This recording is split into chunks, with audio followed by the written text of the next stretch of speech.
Hello friends, welcome to GK injection. So दोस्तों, पिछले कुछ महीनों से लगातार इंडिया और नेपाल के रिलेशंस जो हैं वो बिगड़ते जा रहे हैं।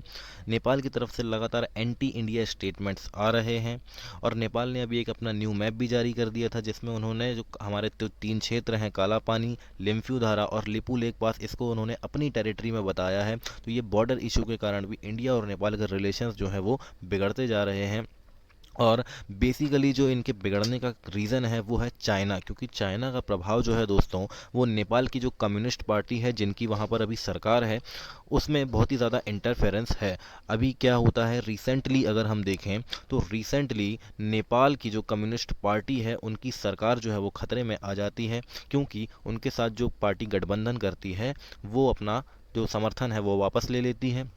लेकिन यहाँ पर नेपाल की दखलंदाजी होती है और नेपाल के दखल के कारण नेपाल की जो कम्युनिस्ट पार्टी है, उनकी सरकार जो है वो बच जाती है। तो आप देख सकते हैं कि नेपाल की पॉलिटिक्स में भी जो चाइना है उसका कितना ज़्यादा प्रभाव है ना। तो यहाँ से जो है दोस्तों कहानी शुरू होती है।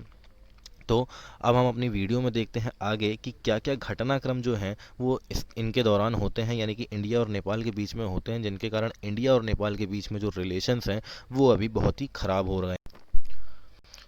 नेपाल ने अपना न्यू मैप जारी किया था, ओके, कुछ टाइम पहले। तो दोस्तों, नेपाल ने जो अपना न्यू मैप जारी किया था वो ये है। तो नेपाल के न्यू मैप में अगर आप यहाँ देखेंगे, ये वाला जो क्षेत्र है, यहाँ पे हमारे तीन क्षेत्र हैं, लिपू लेक पास, काला पानी और लिम्फू धारा। ये तीन क्षेत्रों को उन्होंने अपने अंडर बताया था, यानी कि उनकी टेरिटरी को इन्होंने बताया था। ओके, तो ये वो बेसिकली क्षेत्र है।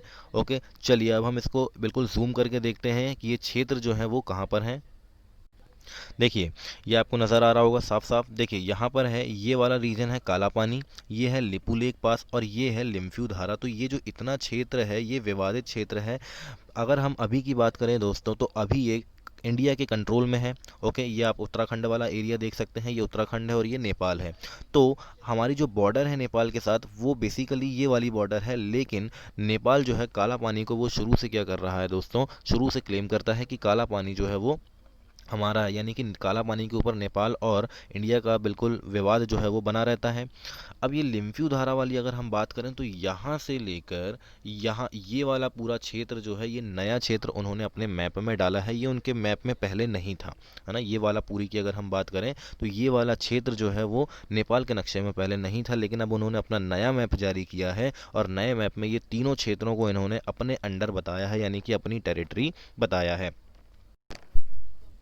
दोस्तों, आपके मन में एक बात आ रही होगी कि नेपाल को अचानक क्या हुआ कि नेपाल के मन में बिल्कुल ये आया कि नहीं, हम इनको इन तीनों क्षेत्रों को अपने मैप में अब दिखाना है। और ये बेसिकली क्यों हुआ, तो देखिए इसका एक कारण है। यहाँ पर बॉर्डर रोड ऑर्गेनाइजेशन जो है, BRO, वो क्या करता है दोस्तों, वहाँ यहाँ पे BRO ने एक सड़क बनाई है।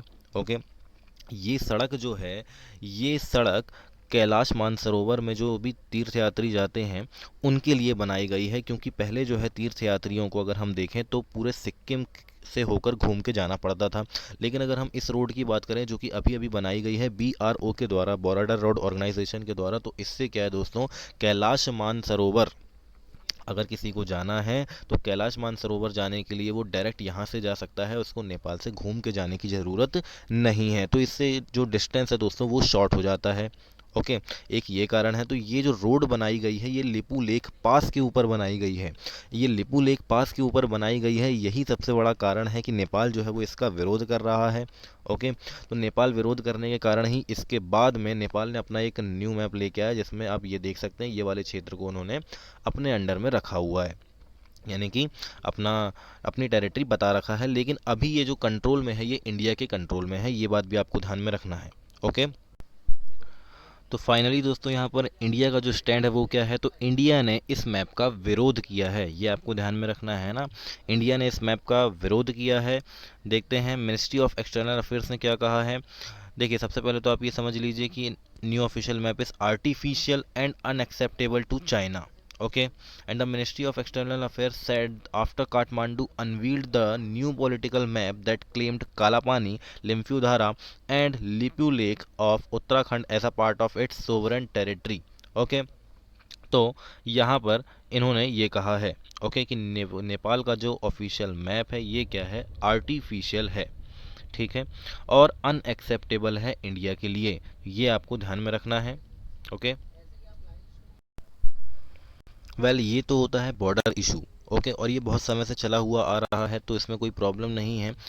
लेकिन यहाँ पर क्या होता है दोस्तों, यहाँ पर इंडियन आर्मी चीफ स्टेटमेंट, यानी कि इंडियन आर्मी चीफ जो है नरावने जी, उनका स्टेटमेंट आता है। और मैं नहीं मानता कि जो स्टेटमेंट है ये इतना गलत होता है। आप भी देख लीजिए कि वो स्टेटमेंट क्या है। इन्होंने कहा था, there is reason to believe that they might have raised the issue at the behest of someone else and they say that is very much possible. तो इन्होंने क्या कहा था दोस्तों, इन्होंने कहा था कि ये जो नेपाल जो बॉर्डर इश्यूज अभी जो बॉर्डर के ऊपर इशू कर रहा है, या अपना न्यू मैप जो जारी कर रहा है, इसके ऊपर नरावने जी ने ये कहा था कि नेपाल जो ये सब कर रहा है ये किसी थर्ड पार्टी के कहने पर कर रहा है। उन्होंने नाम नहीं लिया था चाइना का। ओके, कहना वो चाइना को ही चाह रहे थे, क्योंकि चाइना का इन्फ्लुएंस जो है वो नेपाल की पॉलिटिक्स में बहुत ही ज़्यादा असर कर चुका है, इसीलिए। तो यहाँ पर वो कह रहे थे कि किसी और के कहने पर नेपाल जो है ये काम कर रहा है। ओके, अब यहाँ पर क्या होता है, नेपाल के प्राइम मिनिस्टर जो हैं उनका स्टेटमेंट क्या आता है वो, तो नेपाल के जो प्राइम मिनिस्टर हैं दोस्तों, उनका स्टेटमेंट क्या आता है। नेपाल के जो प्राइम मिनिस्टर हैं केपी शर्मा ओली जी, ये कहते हैं, such statements is an insulting statement made by ignoring Nepal's history are social characteristics and freedom. तो नेपाल के सोशल कैरेक्टरिस्टिक्स, नेपाल की हिस्ट्री और फ्रीडम को इग्नोर करते हुए ये जो इंसल्टिंग स्टेटमेंट है, इन्होंने बोला है कि जो स्टेटमेंट है ये इंसल्टिंग स्टेटमेंट है। तो ये इंसल्टिंग स्टेटमेंट जो दी गई है, ये नेपाल की हिस्ट्री, उसके सोशल कैरेक्टरिस्टिक्स और उसकी फ्रीडम को इग्नोर करते हुए दी गई है। With this the Indian chief of army staff has also heard the sentiments of Nepali Gurkhas. तो जो chief of army staff Naravane ji हैं, उन्होंने क्या किया है, उन्होंने नेपाली गुरखास जो कि इंडिया की आर्मी में काम करते हैं, इंडियन आर्मी में काम करते हैं, इंडिया को प्रोटेक्ट करने के लिए, जो इंडियन आर्मी में काम करते हैं, उनके भी सेंटीमेंट्स को क्या किया है, हर्ट किया है। और मैं नहीं मानता कि इसमें नेपाली गुरखास के अगर कोई जो सेंटीमेंट्स हैं उनको हर्ट किया गया हो। ओके, उन्होंने बस ये कहा था कि जो नेपाल है ये काम जो कर रहा है वो किसी थर्ड पार्टी के प्रभाव में आकर कर रहा है।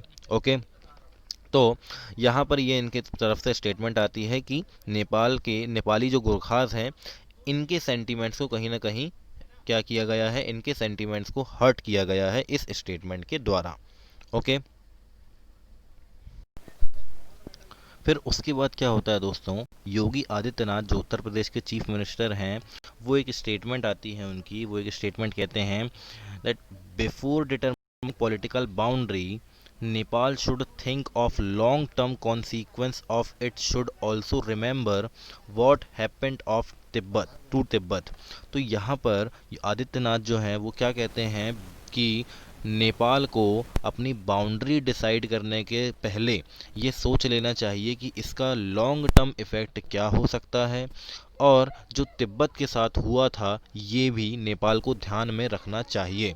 ओके, कि क्या तिब्बत के साथ हुआ ये भी उसको ध्यान में रखना चाहिए, और जो पॉलिटिकल बाउंड्री है उसको बनाने से पहले उसे ये सोच लेना चाहिए कि इसके कॉन्सिक्वेंस जो हैं वो क्या हो सकते हैं। क्योंकि अगर अभी हम बात करें तिब्बत की, तो दोस्तों तिब्बत ऑटोनॉमस रीजन कहलाता है चाइना का। ओके, तो वहाँ पे क्या है कि ना अभी वो पूरी तरीके से चाइना का है, ना ही वो पूरी तरीके से इंडिया का है, ना ही वो पूरी तरीके से इंडिपेंडेंट कंट्री है ना। तो ना ही वो घर का है, ना ही घाट का है। तो वैसी ही हालत कहीं नेपाल की ना हो जाए, इस तरीके का इंगित करते हुए जो है वो किसने, योगी आदित्यनाथ ने कहा था। और ये बिल्कुल राइट स्टेटमेंट कहा था, क्योंकि दोस्तों जैसा कि आपको पता, चाइना जो है ये किसी के ऊपर भी जब कृपा करता है तो उस टेरिटरी को हथियाने के लिए ही वो एक तरीके से, अभी जैसे आप पाकिस्तान को देख सकते हैं, तो पाकिस्तान में क्या होता है दोस्तों, पाकिस्तान में चाइना ने इतने इन्वेस्टमेंट्स कर रखे हैं। अब क्या करता है, चाइना जैसा बोलता है पाकिस्तान वैसा ही करता है, यानी कि पाकिस्तान खुद के अगेंस्ट चला जाएगा लेकिन चाइना के अगेंस्ट नहीं जाएगा। तो इस तरीके की जो सिचुएशन है ये पाकिस्तान में हो रखी है। अब नेपाल में भी यही हो रहा है। नेपाल जो है वो भी खुल के सपोर्ट कर रहा है चाइना को और खुल के विरोध कर रहा है इंडिया का। ओके, अब योगी आदित्यनाथ जी के द्वारा ऐसी स्टेटमेंट आती है, उसके बाद नेपाल के जो पीएम हैं उनके द्वारा क्या स्टेटमेंट आती है, उनके द्वारा स्टेटमेंट आती है दोस्तों, chief minister of Uttar Pradesh Yogi Adityanath ji has said certain things about Nepal. Nepal के बारे में उन्होंने कुछ बातें कही हैं। His comments are inappropriate and not legitimate. He is not a decision making capacity in central government of India. तो उन्होंने क्या कहा है, उन्होंने ये कहा है कि वो इसके पात्र नहीं है, उनको ये कहने का कोई भी अधिकार नहीं है। ओके, क्योंकि यहाँ पर क्या होता है दोस्तों कि यहाँ पर योगी आदित्यनाथ जी जो है वो चीफ मिनिस्टर हैं उत्तर प्रदेश के, तो उनको इंटरनेशनल रिलेशंस में बोलने का कोई भी मतलब नहीं है। ओके, यानी कि कोई भी उनका बोलने का जो हक है या उनकी जो लेगेसी है वो उनके पास नहीं है। ओके, ये यहाँ पे कहा जा रहा है और ये बहुत हद तक सही है कि अगर किसी राज्य का चीफ मिनिस्टर जो है वो इंटरनेशनल रिलेशन में कुछ नहीं बोल सकता है। ओके, फिर ही is not in decision making capacity, वो सेंट्रल गवर्नमेंट में कोई अथॉरिटी नहीं है या डिसीजन मेकिंग कैपेसिटी उनके पास इस मामले में नहीं है। ये उन्होंने कहा है नेपाल के पीएम ने योगी आदित्यनाथ जी के स्टेटमेंट्स के जवाब में। ओके, तो ये जो है पूरा इशू है दोस्तों, ये मैंने आपके साथ डिस्कस किया है कि नेपाल और इंडिया के रिलेशंस जो है वो किस तरीके से ख़राब हो रहे हैं। ओके, आगे भी अगर इसके ऊपर कुछ होता है तो मैं इसके ऊपर ज़रूर वीडियो लेके आऊँगा। आई होप कि आपको ये पूरा जो इशू है ये समझ में आ गया होगा कि इंडिया और नेपाल के बीच में एक्चुअल में जो रिलेशन है वो क्यों ख़राब हो रहे हैं और किस तरीके से यहाँ पर बॉर्डर इशू हो जाए, ये स्टेटमेंट्स को लेकर यहाँ पर बातें हो रही है और लगातार एंटी इंडिया स्टेटमेंट जो है नेपाल के पीएम की तरफ से यहाँ पर आ रही है। तो दोस्तों, अगर आपने हमारा चैनल अभी तक सब्सक्राइब नहीं किया है तो सब्सक्राइब कर दो और अगर वीडियो आपको पसंद आती है तो वीडियो को लाइक और शेयर ज़रूर कीजिएगा।